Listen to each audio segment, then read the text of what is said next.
Hello! Welcome to my vlog, Mami Okay Ganda.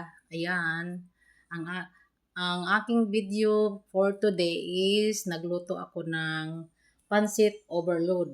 Ayan, hindi ko na video nung una kasi walang magbibideo sa akin. Kaya nung naghalo na ako, nakita ng asawa ko, ayan, pinalitan niya ako.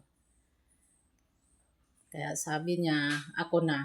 Kaya ayan, naka-video ako. Ang halo ko nga pala dyan, ay meron akong squid ball, um, squid roll, uh, chorizo bilbao, chicken. Ayan.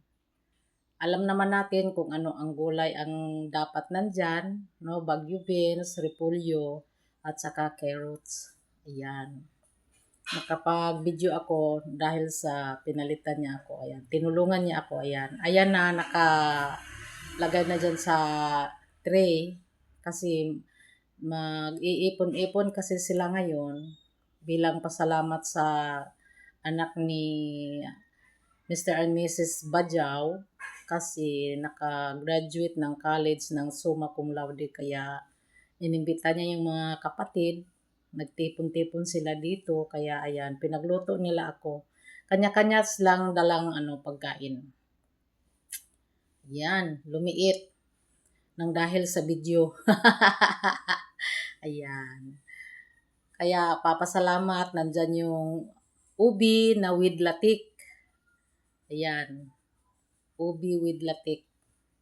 Lumiit lang yan, hindi ko nabantayan, hindi ko sana isasama yan. Ayan na sila, nag-umpisa na sila ng pagkain. Kakain na sila, ayan sila, magkakapatid, mga pamangkin. Letson tayo, ayan. Mayroon na yung litson. Ang litson maliit lang, siguro mga 25 kilos siguro yan. Kasi sila lang naman. Konti lang naman sila. Ayan ang ubi. Ayan ang latik. Ayan. Kanya-kanya lang sila ng kuha ng pagkain kasi pag sabay-sabay sila dyan sa lamisa, hindi magkakasya. Kaya kanya-kanyang kuha, kanya-kanyang upo kung saan sila gustong umupo. Ayan. At mayroon akong nakitang isang malaking aso na si Goblin. Ayan, poodle. Yung pinakalaking poodle. Ayan. Talaga naman sobrang laki, pero mabait. Ayan na siya. Yan ang kanyang mama. Yan ang kanyang panganay. Tapos nasundan ng anak na dalawa lang ang paa. Ang panganay, 4 ang paa. Ayan. Pampakati. Ayan na. Oh, talaga naman ang cute. Nung wala pang 1 taon yan, nagpunta rin yan. Pangatlong punta na yan dyan sa bahay na yan. Sa pinagtrabahoan ko. Ayan. Good boy! Pinapalay down kasi sa kanyang nanay. Kaya yung kanyang mama sabi lay down. Ayan. Kaya ayan. Humiga rin siya. Mabait yan. Nung unang punta niya, takot kami kasi sa sobrang laki. Wala pang 1 taon yun, pero malaki na. Parang ganyan na rin yun. Yan na siguro ang pinakalaki niya. Kasi mahigit 1 taon na yan. At 2 years na yan. Tapos nung nagpunta siya na hindi pa saktong 1 taon, ganyan na yan kalaki. Ayan.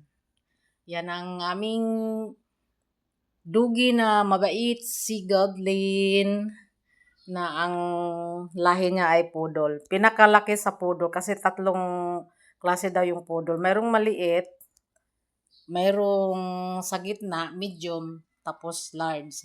Small, medium, large daw yan. Yung nabili nila, Yan, kain tayo. May barbecue, may chicken salad, nandyan yung pansit, yan. Andyan yung mayroong spaghetti, marungo yung, tsaka yung rice namin is black rice. Ayan. Yan ang mga ulam niya. Kasi kanya-kanya sila, tampo-tampo sila kung sinong magdala ng magdala ng ulam. Kaya ayan, mayroong barbecue, isa ang isang pamilya ang nagdala niyan, mayroong nguyong. Tapos yan pansit, binabanata nila yung pansit ko kasi gustong-gusto nila yung pansit ko. Kaya pag mayroong tipon-tipon sa bahay, nagre-request talaga yan sila. Gagawa ako ng pansit. Yan, si Doblin. Goblin! Anong ginagawa mo dyan? Umiinom. Kasi uhaw na uhaw pala. Kaya nakita niya yung mama, tinatawag niya, kinakahulan niya yung pala, nauuhaw. Ayan, malamig na tubig na mineral ang pinapainom niyan sa baso. Ayan, kasi wala silang dala na gamit niya. Naiwan doon sa pinag-istihan nila. Kaya yan, sa baso lang siya umiinom. Ayan. Oo. Napasok din naman ang kanyang dila. Sanay na sanay uminom ng malamig. Tapos mineral na water ang pinapainom niya. Parang sa parang sa anak ko na 4 ang paa din. Malamig na tubig, mineral, tapos nilalagyan ko pa ng dextrose powder. Yan. Para iwas-iwas sakit. Yan, si Goblin. Mabait na aso. Sabi ng mother at father niya, nag-aaral daw yan.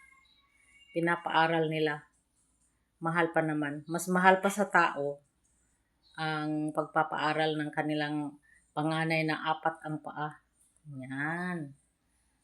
Si Goblin. Yan. Ano yan? Ang pagtipon-tipon nila is